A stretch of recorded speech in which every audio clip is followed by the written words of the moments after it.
on. Take an inventory. When was the last time did your mother tell you to wash the dishes and you spoke back to her? Have you been mature enough?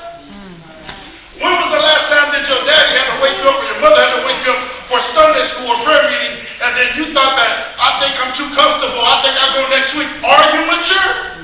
I mean, come on, put the dipstick inside your heart and see where are you at in your stage of life living for Christ. Right. Are we mature? Is the body of Christ in this church healthy? Or are we just physically healthy individually? Or am I trying to tell everybody we all got to be spiritually healthy? Because if you're spiritually healthy, don't worry about the physical body. Amen, somebody? Amen. Because David's already said, although I'm being renewed day by day in my spirit, but my body is decaying. Your body will decay anyway. That's right. It's my duty, and I love to do what I'm doing, to make sure that this body of Christ grows healthy. I'm not talking about your body healthy. I'm talking about the spiritual, feeling spiritually healthy. Then everything else in your life is going to just grow cold, draw away from God, and you're going to find yourself living the life that you never wanted to live. People still talking when you're driving. Are you still talking while you're driving with somebody driving too slow? Are you still spitting up your mouth and just, oh my gosh, whatever. I don't understand. If you're still doing that, take a dipstick in your heart. Have you grown in the maturity that God wants you to be? You know, every eye's up here. Here's the head. There was a story about this man, Peter. Went to the hospital because he had difficulties in memorizing things, you know. He couldn't memorize last week's, he couldn't memorize his life last week. He couldn't memorize. He couldn't remember what happened last week. So they took a test to see what was his problem. And they found out, hey, you know what, you have a memory problem. So he goes, okay, so what do I have to do? Take some pills. You know, what you going to prescribe for me to take?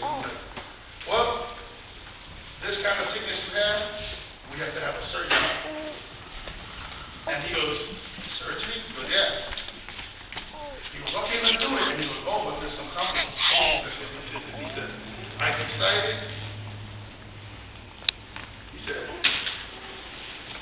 decided, not to have the surgery. And the doctor goes, why did you decide that? And he goes, because it's best that I live in the memory of the loss of my past. Better to have my sight that I can see where I'm going. I'd rather have my sight to see where I'm going than to have a memory of my past. Wow. I'd rather have it because it's more powerful for where God wants to take you after for me to reminisce of where I'm at now. Come on now. It doesn't matter where you're at now, it's there where God's taking us. But look what Jesus said. He said something that's not common what we would say.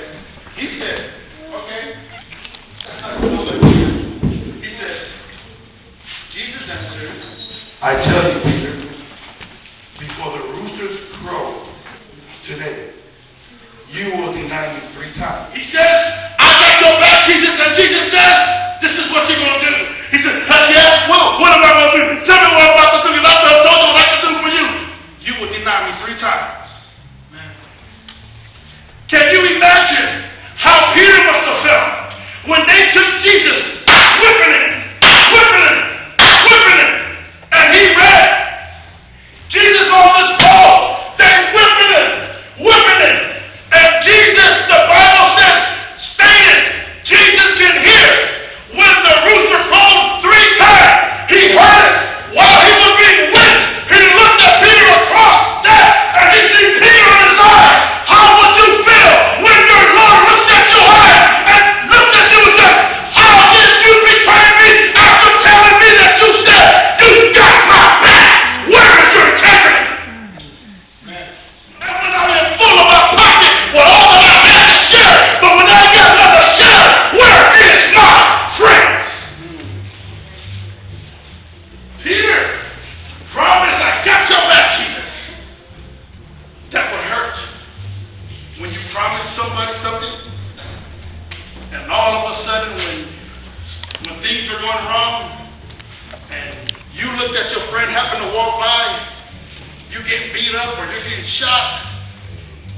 and they were the last person that you seen, and they seen you, how would you feel?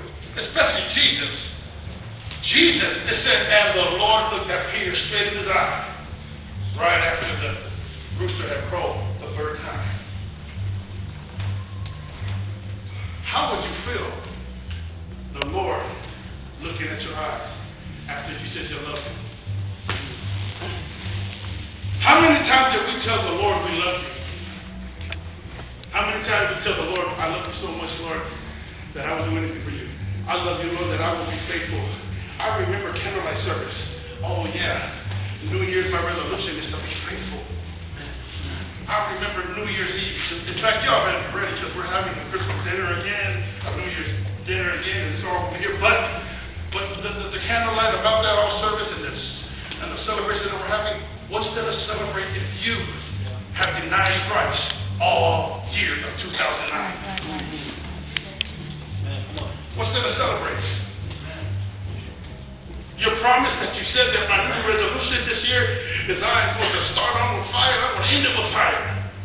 You know the best thing about 2009, about celebrating about 2009, is the fact that we can still have time to celebrate because you don't have to end it the way you started. Amen. Glory, glory, glory. Because why? This is why.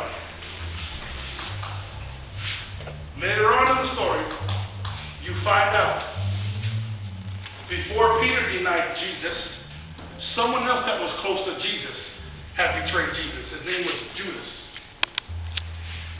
Judas betrayed Jesus. He sold out where Jesus was hiding at for 30 pieces of silver. Now, when the soldiers came to arrest Jesus, it's okay because that guilt is bringing in conviction, and conviction will bring you to repentance, so it's okay. You're looking, what you're doing is what's happening is you're hearing the Word of God, and that Word of God is relating to you, and that's what happens when you start to hear the Word and it starts to relate to your life, you start to feel the Spirit of God. Don't feel guilty, but it's all right to feel guilty because guilty will bring the conviction will lead you to repentance. Why? I'm going to give you the two choices. Judas betrayed Jesus. He gets guilty, like we feel. Somebody feels guilty right here. It might be 3, it might be 4, it might be 10. But watch this. You have a choice. Judas betrayed Jesus. Did Peter betray Jesus? Yes, he did. They both betrayed Jesus. But watch this. Why did Judas betray Jesus? Ran away, took the 30 pieces of silver. He seen the Pharisees. He says, take it back. And they go, we can't take it back. Take it back, please take it back. No, we can't take it back. Get away from us. You betrayed your Lord, get away from us. He felt so despair. And when you feel guilty enough to feel despair, the word despair, you look it up, it causes you for suicide. That's what causes people to suicide. The spirit of despair.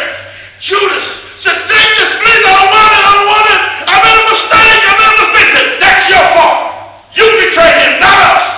Take the 30 pieces of silver. And he threw the 30 pieces of silver. And he ran